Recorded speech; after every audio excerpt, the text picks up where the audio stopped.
Alors commence à tenir un manche. Ouais. Comme ça. Façon de DE. Les uns sont bénévoles, les autres bénéficiaires du RSA et bénévoles aussi. Jardin de la Motte, c'est un jardin qui fonctionne à l'huile de coude et à la bonne humeur. On y vient à pied ou en vélo par la petite rue des Biais. 2500 mètres carrés de terre sableuse, agréable à travailler.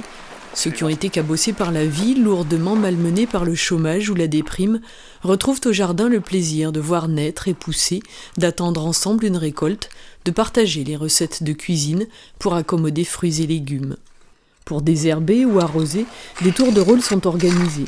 Un animateur donne des conseils pour le jardinage, mais aussi pour faciliter la gestion collective du terrain, pour veiller à ce que le partage du travail se fasse aussi bien que celui des récoltes. Visite guidée avec Pascal, grand habitué du jardin. Et vous êtes arrivé là comment? À pied. Pas pour y couper.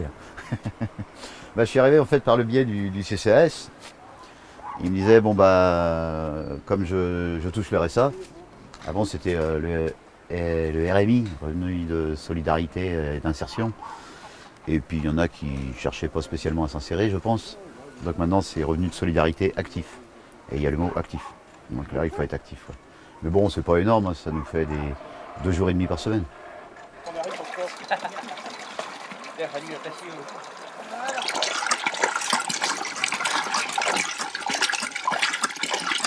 Pas de produits, ni de désherbants, juste du travail, l'eau de pluie et celle du puits pour arroser, et des petites tactiques pour aider les plantes à bien grandir.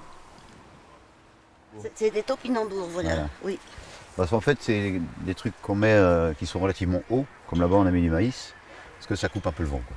Ça évite que quand les jeunes pousses elles sortent, elles soient toutes couchées, quoi. Donc, et pendant la guerre, ça se mangeait, ça, la racine se mangeait. Il faut dire que j'étais jeune. Topinambour, oui, t'étais jeune. J'ai pas trop de souvenirs de ce côté-là. C'est des jeunes pousses, alors voilà, il faut attendre maintenant, puis après ça va être replanté. C'est des carottes, non? Ouais. Les carottes. Il y a tout, il y a des carottes, des fraises.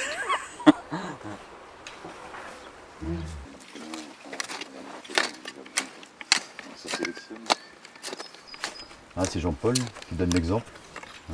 Butage et haricots.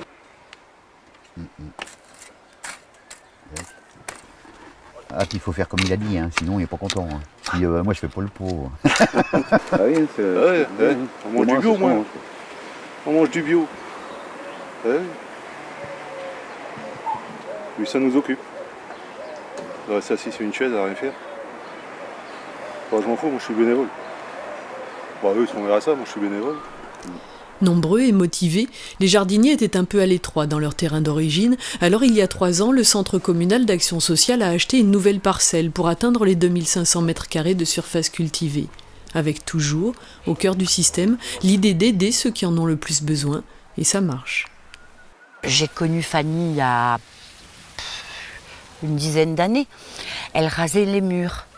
Elle ne regardait pas, elle ne pouvait pas regarder quelqu'un en face. Aujourd'hui, elle est ouverte, elle m'a surprise hier lorsqu'elle a ouvert son téléphone, et puis le temps de cuisson pour le rôti de porc. J'ai dit c'est génial, c'est super. Voilà, c'est ce que l'on souhaite d'ailleurs. Hein, quelque part, peut-être pas les réinsérer en tant que professionnalisme, parce qu'ils sont pratiquement à la retraite, mais qui retrouvent une certaine autonomie un peu dans la commune, et puis ils savent très bien qu'ils servent à quelque chose. Hein, c'est, comme on dit, les valoriser, c'est sûr. Je tiens à saluer aussi Gérald qui est Le jardin est né en 1996 et 20 ans, ça se fête. Sur la table, les jardiniers avaient offert le produit de leur culture à la dégustation. Qu'est-ce qu'il y a de bon à manger? Ça sent bon en tout cas. On a quand même, comment on pourrait dire, le goût à la bouche quand on le mange. On voit quand même que le produit il est frais, quoi. Il est quand même bio, quoi. Hein, c'est vrai qu'on ne peut pas dire autrement. 20 ans et encore beaucoup de projets. Le CCAS aimerait amener les bénéficiaires vers la vente de leurs produits sous la forme de paniers réguliers pour les amateurs de fruits et légumes bio et fraîchement cueillis.